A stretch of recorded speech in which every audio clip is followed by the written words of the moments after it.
I was 14 in 1960 and started surfing down at Indian River Inlet. And you know, I have some of my best memories of growing up as a kid were surfing. And I used to get down there. I'd check the surf as often as I could and head down to Indian River Inlet. And there was very few people surfing there. A couple of the old timers, Tiny Tim, I know Skip Savage was down there quite a bit, and Bill Alexander, some other guys. But it was probably one of the best experiences for me as a surfer was being able to surf at Indian River Inlet with very few people on a longboard with a group of guys and just, you know, not having it crowded and everybody taking turn on waves. I surfed there right up, probably till 1970 and saw the waves, you know, periodically hurricane surf would come through and I didn't surf on the south side much, but mostly on the north side. And there were days when we could take off at the end of the jetty at Indian River Inlet and ride a wave all the way into the beach and be probably 50 to 100 yards up the beach and get off the board and walk back up to the jetty and paddle back out. And made a lot of friends, and I'm still very friendly with these people, some in the area, some not in the area.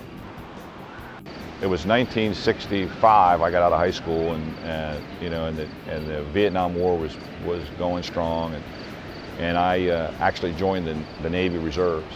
I enlisted in the Navy and ultimately went to the Naval Academy in Annapolis. But because of my surfing background, I decided that when I had a duty station selection that I wanted to go to San Diego, California, and that's where I ended up. And I moved there in 1970 and started surfing mostly in the San Diego area. I lived in Ocean Beach. I surfed in Ocean Beach and Mission Beach and La Jolla area, Black's Beach area, and you know, it was almost like a dream come true for me. You know, growing up in Lewis, Delaware, surfing at Indian River Inlet when the waves were good, and you know, reading Surfing Magazine and seeing some of the surf films and the Endless Summer movie, and once I got to California, I thought, dude, I died and gone to heaven. And I'd surf as often as I could. I'd wake up every morning 5, 6 o'clock with the sun rising and you know, go check the waves. And in fact, my first apartment was in Point Loma, and I had an apartment right on the beach at Point Loma. And I just, you know, I'd roll out of bed and I could look out and see the surf right there at the pier in Point Loma in Ocean Beach, California.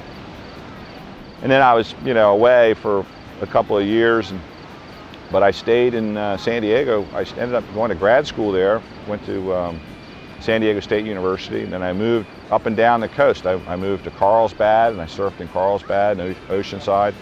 Ended up in Solana Beach and surfed Cardiff Reef and Swamis, but also spent some time down in Mexico. I used to take a lot of just, you know, weekends or 2, 3, 4 day trips and drive down to the K38 in Baja.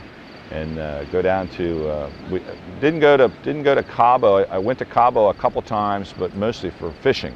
I never really surfed in Cabo. It seemed like when I got down there, there were never any waves, but I did surf in Mexico quite a bit. I had a short, about 8 years, I lived up in Newport Beach in Corona del Mar area, and I surfed in Newport Beach, went to the wedge, but you know, the surfing was much better in San Diego, I have to be honest.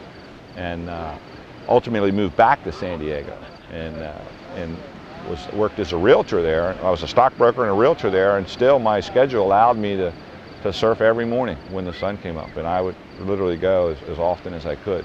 Surfed a lot at 14th Street in Del Mar, down at the San Elio State Park, and then a buddy of mine bought a condo right in Del Mar, right on the beach, and we had a great little point break right out in front of his place, and got to know a group of guys, and they mostly longboarders, you know, and they were, you know, my age. I mean, we're 45 years old and still surfing, but we were all surfing longboards. And went through the shortboard craze, but then got back on the longboards again. And that Cardiff Reef State Park was, San Elio State Park had a great longboard break right out front. And really had some good memories of that area. And then I turned 50 and had had a life change. Packed up everything and moved back to Lewis, Delaware. And here I am. Came back in late '97, right after my 50th birthday. Yeah, we're at what we call the Navy Jetty or Heron Point area of Cape Henlopen State Park in Lewis, Delaware. And this is, there are two groins here that were originally built to protect this area as part of the embankment and the emplacement of these World War II areas. And these two groins had created great surf spots. Well, what's happened is I came back in 1997, early '98 from California, and the beach itself has eroded, I would say, probably 30, maybe 40 feet landward. And down here on the groin itself, you can see the rock area, and then the wooded piling, the one that's most landward, is about probably 10, 15 feet from where the dune used to be.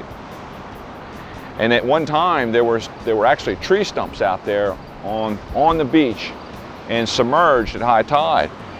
And there were a few people in the area that worked for the state that came in and started taking these old tree stumps out. And by doing that, what they did was they removed the anchors from the sand, and the sand then was allowed to continue to wash behind the groin and just cause further erosion. But what it's created now is it's created a groin that I believe has failed. If you look down to the north, you can see right over this first dune, you can actually see how much the beach has eroded. I'd say that's probably eroded another 50 feet on the north side of the groin itself. So it's pretty clear that we've got an erosion problem, and it's only going to get worse until this groin gets repaired. I don't want to be negative about it. I'd like to be more of an advocate, rather than an adversary about what's happening to the beaches in Delaware, but particularly to the surfing beaches of Delaware. Because between the Indian River Inlet, south and north side, and this Navy Jetty spot, these were two really class surf spots, I think, on the East Coast. And they literally have been altered by our Department of Natural Resources. Indian River Inlet by the sand bypass system, and the Navy Jetty by what I'd say is the DNREC group that came in and took these tree stumps out thinking they were a hazard, but yet they were anchoring the sand that allowed that groin to remain in its state. I founded the Delaware Chapter of the Surfrider Foundation. When I came back, I started the Delaware Chapter. There was not a Delaware Chapter. There was a Washington, D.C. chapter, there was a New Jersey chapter, and there was a Virginia Beach chapter, but there was not a chapter in Delaware. So I organized the Delaware chapter in the summer of '98 and ran the chapter for 3 years. And our membership went from, I think, 12 to about 220 people. And we were very outspoken at the time, but more so about water quality. At that time, I didn't realize the dramatic impact of the surfing beaches. It's just happened in the last 5 years. As time went on, and these two surf spots began to erode, the emphasis switched from water quality to not only surf access, but preserving surfing areas and surfing spots. In fact, through the city of Rehoboth Beach, the Surfrider Foundation was instrumental in getting a designated surf beach in Rehoboth, at the very north end of Rehoboth, where it was designated for surfers only. There was 100 yards of beach north of the groin in Rehoboth, and the lifeguards were committed to preserve that particular spot in Rehoboth as a surfing beach only. So that was one step in the right direction.